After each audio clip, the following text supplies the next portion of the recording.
mais um programa Registro Geral, hoje apresentado diretamente do Colégio Técnico de Campinas, o Cutuca. Eu vou conversar com o professor Mário Sérgio Cortella, que gentilmente cedeu alguns minutos antes da palestra dele, para a gente bater um papinho sobre ética e vergonha na cara, que é o tema da palestra de hoje. Professor, primeiramente, qual a importância de abordar esse tema em uma universidade pública? Se nós olhamos a história da Universidade de Campinas, todo o envolvimento que ela sempre teve na comunidade local e também nacional, a capacidade de ciência está ligada à capacidade também de proteger a decência na vida coletiva. Não tem outro lugar mais adequado para se trabalhar o tema da ética do que junto à educação, seja a educação na ciência estrito sensu, seja como formação mais coletiva. Por isso, estar no Cutuca hoje com colegas docentes, seja do próprio Cutuca, seja inclusive de redes públicas, né, da cidade de Campinas e região, ela é uma defesa daquilo que é o nosso futuro com decência e ajuda demais. Professor, no seu livro o senhor aborda muito a questão de comportamentos, né? Comportamentos individuais,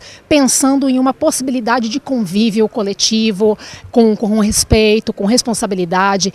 É um pouco isso a definição de ética, na sua opinião? Sim, esse livro, né, chamado Ética e Vergonha na Cara, ele é uma conversa entre dois filósofos, o professor Clóvis de Barros Filho, que é da Universidade de São Paulo, e eu, que sou da PUC São Paulo, dialogamos em torno de algo que, né, trata exatamente da nossa capacidade de ter a ética como sendo a decisão, a escolha por uma vida que não nos envergonhe. Isto é, que permita a elevação da nossa vida em comunidade e ao mesmo tempo que a gente não entenda como sendo fatal um destino que haja ruptura ética ou apodrecimento dessas nossas condições. Por isso, o título da reflexão é Ética e Vergonha na Cara, porque quem vergonha na cara tem, escolhe aquilo que beneficia e não aquilo que maleficia. Portanto, a procura do benefício em vez do malefício. Na família, na política, como gestão pública, na universidade, na igreja, na mídia, portanto, em todos os lugares onde nós vivemos e temos de viver de cabeça erguida, em vez de nos envergonharmos. Muito bem, mais uma provocação, professor.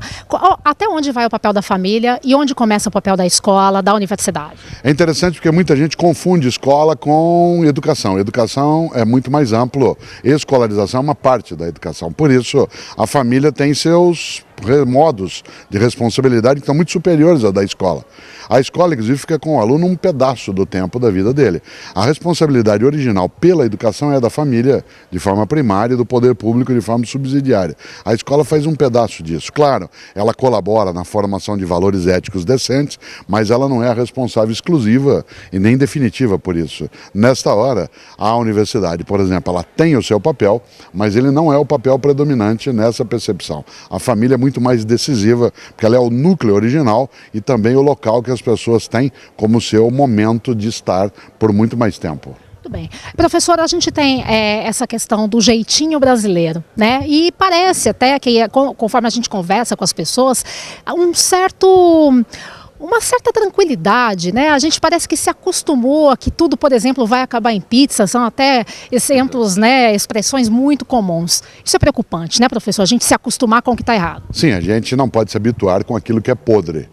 Podre na convivência, podre na ação, podre inclusive nas convicções. E claro que a ideia de jeitinho, se ela é entendida como sendo flexibilidade, um modo um pouco mais maleável de agir, ela é positiva. Mas de maneira geral, a percepção do nosso jeitinho, ela é uma forma de conduta incorreta. Afinal, o jeitinho é driblar a lei, driblar aquilo que é o caminho correto, achar atalhos em vez de ir buscar aquilo que é decente. E por isso, evidentemente que quando nós olhamos o nosso costume no dia a dia, de supor que eu possa levar vantagem e que se eu não o fizer eu sou otário, isso é absolutamente negativo para essa convivência. Nós não temos hoje, de fato, um país em que se tenha muito mais degradação. O que a gente tem hoje é mais denúncia e mais recusa a essa degradação. Imprensa livre, junto com plataformas digitais e uma população que avança na democracia, faz com que venha à tona aquilo que é sujo e que a gente não deseja. Por isso, nós temos hoje um patamar mais animador do que tínhamos antes,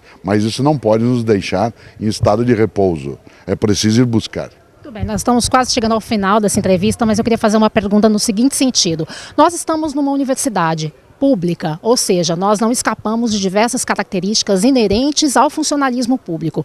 Qual é a sua sugestão para que isso seja cada vez mais eficiente? Não pensando só em alunos, mas pensando em todo o público que a gente atende. Por exemplo, o Hospital de Clínicas, que atende por volta de 5 milhões de pessoas. A universidade pública ela é um patrimônio da sociedade, portanto ela não é um encargo. Ela é um patrimônio. O servidor público, o nome dele já indica, é aquele que está a serviço da coletividade. É preciso que haja uma sintonia entre aquele que presta serviço a uma comunidade e essa comunidade que sustenta essa estrutura de prestação de serviço. Um serviço que é remunerado e não é prestado de forma adequada é estelionato.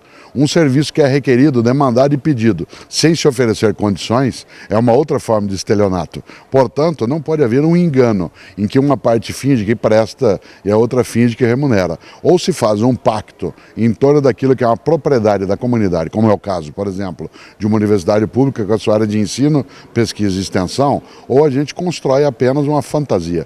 A Universidade de Campinas nos honra, né, na sua trajetória, desde que o professor Zeferino Vaz começou a imaginar, né, com outros homens e mulheres. Esta condição, ela nos honra, mas para honrar ela precisa, sem dúvida, fortalecer os laços com a comunidade da cidade em geral, do nosso estado e, claro, do país. Muito bem. A gente então aproveita para deixar uma divulgação, né? O professor Cortella tem vários livros publicados nesta área e em outras áreas também, inclusive filosofia. É possível acessar seu blog, né? Tem um blog onde a gente pode consultar palestras. Exato, tem dentro do Facebook há a possibilidade de acessar. É fácil ali, é só colocar, né, aquilo que as pessoas estão habituadas dentro das redes sociais e vai encontrar onde há uma divulgação desse material. Inclusive o registro de algumas palestras que já fiz com muita alegria na Universidade de Campinas.